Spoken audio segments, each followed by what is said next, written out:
এমন করে দাও না খেতে। ওটা জামাই ফ্যানটা বলে দাও, কথা বাবা, ওটা জামাই। বাবা আবার সুখের জ্বালায় ফ্যান চালাও। জামাই হলো নারায়ণ। ও মা তাই? তাহলে আমি কে? আমার একটু এরকম মেয়ে সাদা পল, সাদা আমি আছে মেয়েরই দিবা। জামাই পেয়েছি, তবু মনে দুঃখ নিও না, সে তোমার জামাই। সত্যি ও সত্যি সত্যি। কি রুমানিয়েছো? সব ঘরে যদি এইরকম মেয়েদেরও কেউ ভালোবেসে আশীর্বাদ করে খাওয়াতো, এরকম থালা ভরপুর করে, কেউ কি খাওয়ায় তোমাকে? কেন তোকে থালা ভরে মা খাওয়ায় না? না মা তো আমাদের এইভাবে দেয় না বললি, এত ভালো প্লেটে দেয় না, কোনোদিনও দেয় না।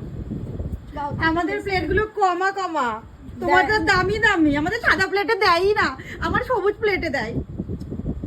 দিক না দিক, ও দিদা তুমি কি দেখছো?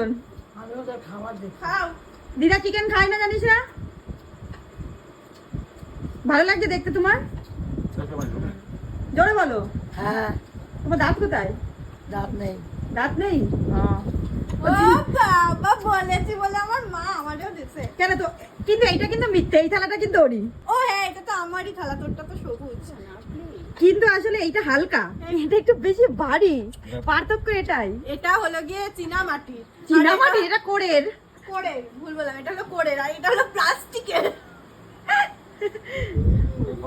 এটা হলো বাড়ির জামাই আর মেয়ের মধ্যে পার্থক্য। এরপর থেকে পার্থক্য খুঁজবে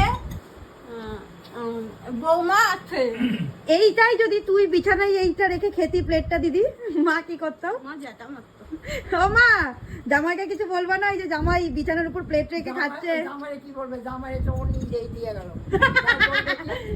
ওই দেখ। আমার বড় জামাই বলে কথা। আচ্ছা যাও, ঠিক আছে ঠিক আছে ঠিক আছে, জামাই মুখই চলছে না, খেয়েই যাচ্ছে, খেয়ে যা, মজা মজা। এখনো তো ষষ্ঠী বাকি।